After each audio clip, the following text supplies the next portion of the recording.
She was everything to me and my universe. We connected, fell in love, and got married. A house, 2 children, the ideal combination. However, eventually the fissures became visible. Our happily ever after was about to become a nightmare. I'm John. At 20, I married my soulmate, Jessica. We were almost the same age, and our future together seemed as clear and bright as a summer sky. Our love story unfolded just like the fairy tales. We met at a friend's birthday party, dated for nearly a year, and then got married. She was the first woman I ever fell in love with. When my parents expressed doubts about my impending marriage, I said I would pack my bags and just go to her. So we tied the knot. A year later, we welcomed a son, and 3 years after that, a daughter. My love for Jessica grew deeper with each passing day. I had no reason to doubt her faithfulness. She never gave me any cause for concern. I trusted her completely, without letting jealousy cast a shadow over our relationship. Story number 2. Like any couple, we had our disagreements, but they were never bitter arguments. We quickly found common ground and made amends. We shared 17 wonderful years together until everything changed. Jessica suddenly became irritable, started scandals in an empty space. She radically altered her image. She changed her hair color to brunette. She had new clothes and perfume. Your wife began to frequently remain late at work for fictitious reasons.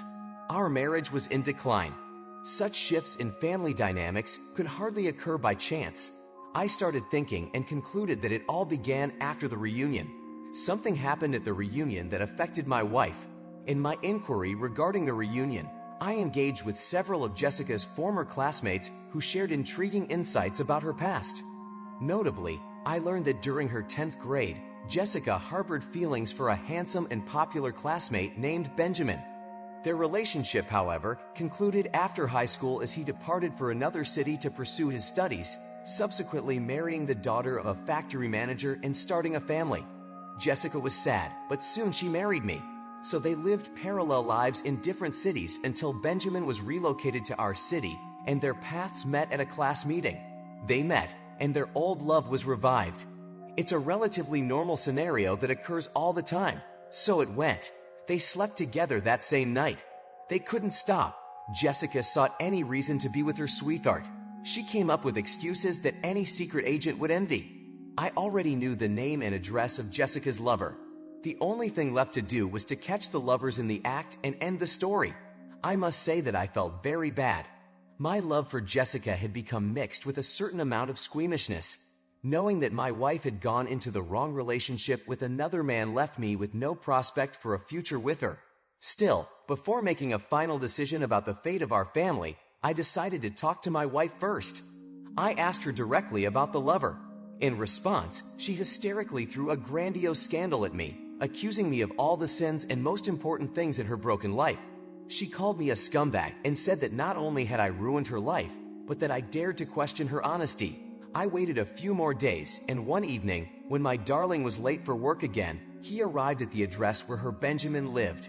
When I asked where she was, he opened the door and gestured toward the kitchen. Jessica was sitting on a stool, one leg raised up and smoking. When she spotted me, she jumped and furiously asked, "Why did you come here? I love him." Just like that. There is no preamble. Basically, everything was plain to me, but I made one final try to remind her of the children. But she stated that the children would stay with her and her new partner. I didn't have the energy or desire to finish the chat. I told my wife that I didn't want to talk about it anymore, that our chat was the final one, and that I was going to file for divorce myself. Jessica went to the window and informed me that the chat had ended. I exited the apartment in silence. When I returned home, I told my children that my mother had gone on a long business trip. I didn't dare tell my children the truth, even though I knew I have to eventually. However, my son inquired as to whether Mom had visited another family. I nodded. He hugged me, and we sat together like that for half the night. The next day, I filed for divorce, which took 2 months to finalize. It's not over yet. They gave us time to reconcile. The children live with me. Jessica has been in no hurry to be happy with a new daddy. One evening, my ex-wife came to see me. She informed me she had left Benjamin because, in her words, she had realized she had never loved anyone other than me. I listened silently as she revealed that her ex-husband died that night in her lover's apartment. I also told her that, while I would not prohibit her from seeing her children, I would never live with her. Story number 2. For 4 years, my wife Sarah and I have been living with her parents, John and Emily.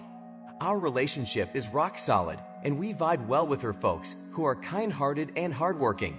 We're a team. We share the household chores equally, often working together to clean, cook, and maintain the home. We try to help them in any way we can, whether it's running errands, doing yard work, or simply being available to lend a listening ear. Basically, we are a typical young family, supporting each other and tackling the challenges of life as a unite. However, lately, I found myself drawn to my mother-in-law Emily in a way that went beyond mere admiration. She's a stunning woman, inside and out, with a radiant smile and a warm spirit that lights up the room. Her sparkling eyes and gentle curves have always caught my attention. At first, I tried to brush it off as harmless, but the thoughts lingered, tempting me to cross a line that could jeopardize our close-knit family dynamic. The stakes were too high, and I knew that acting on these feelings could turn us into enemies for life. But then, something unexpected happened that tested my self-control. It was an ordinary day, and I was alone with Emily while Sarah and John were at work. I was engrossed in an article when Emily's warm voice called out to me from the kitchen, inviting me to help her with the salad. "John, could you please come and pick some fresh cucumbers from the garden?" she asked, her tone husky and enticing. Little did I know, this innocent request would lead me down a dangerous path, one that would challenge my self-control and threaten to upend our harmonious family life. Without hesitation, I stood up and made my way outside, eager to fulfill her request. After quickly locating and gathering the crisp green cucumbers, I returned to the kitchen, only to be met with a sight that nearly took my breath away. There was Emily, gracefully mopping the floor, her movements fluid and mesmerizing, as if she were dancing. The way her hips swayed, the gentle sway of her hair, the focused expression on her face, it all seemed to captivate me in that moment, and I found myself transfixed, unable to look away. It was at that moment that my mother-in-law entered the room, her keen eyes immediately drawn to the peculiar cucumber. "My, what an unusual specimen," she remarked, leaning in closer to get a better look.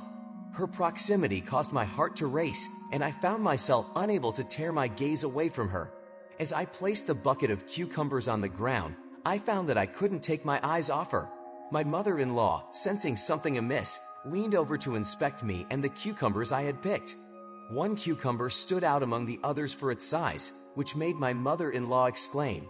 She questioned me about the origin of the unusually large cucumber, leaving me puzzled. Sensing my unease, my mother-in-law reached out, placing a gentle hand on my arm. "Is something troubling you, dear?" she asked, her voice laced with concern. I felt the rise to my cheeks as I struggled to find the words to express the depth of my feelings. I have something I need to confess," I stammered, my voice barely above a whisper. My mother-in-law's eyes widened in surprise, and she gently urged me to continue. With a deep breath, I poured out my heart, revealing Fifi and affection I had developed for her over the years. I watched as her expression shifted from one of shock to one of understanding. "My dear, why'd you say something sooner?" she murmured, her own cheeks flushed with emotion. She then proceeded to share her own marital difficulties, her desire for retribution against my unfaithful husband. "I'm willing to help you," I found myself saying, the words tumbling out before I had a chance to fully process them. My in-law's face lit up with a newfound determination, and she quickly made arrangements for us to meet in her room later, eager to discuss our plan for vengeance. She suggested that I could help her in her quest for retribution. Eager to help, I agreed to her offer. She asked me to meet her in her room after she had freshened up. The conversation left me in a state of shock. When the time approached, I found myself standing outside her room. Opening the door, she silently led me inside. What followed was an extraordinary experience. The next day, everything went back to normal. I took my wife to work, came home, and sat in front of the computer. I proceeded carefully, not wanting to scare her. Fortunately, my mother-in-law figured out the situation on her own. At first, she moved around the house as if nothing had changed. However, after about 10 minutes, the door to the room opened and my stunning mother-in-law appeared before me. Our discreet game continued, for we had agreed to behave normally and hide our true emotions to protect the well-being of the family. 2 years had passed, and we had successfully hidden everything without even a hint of suspicion. Thanks for watching, and don't forget to subscribe and like.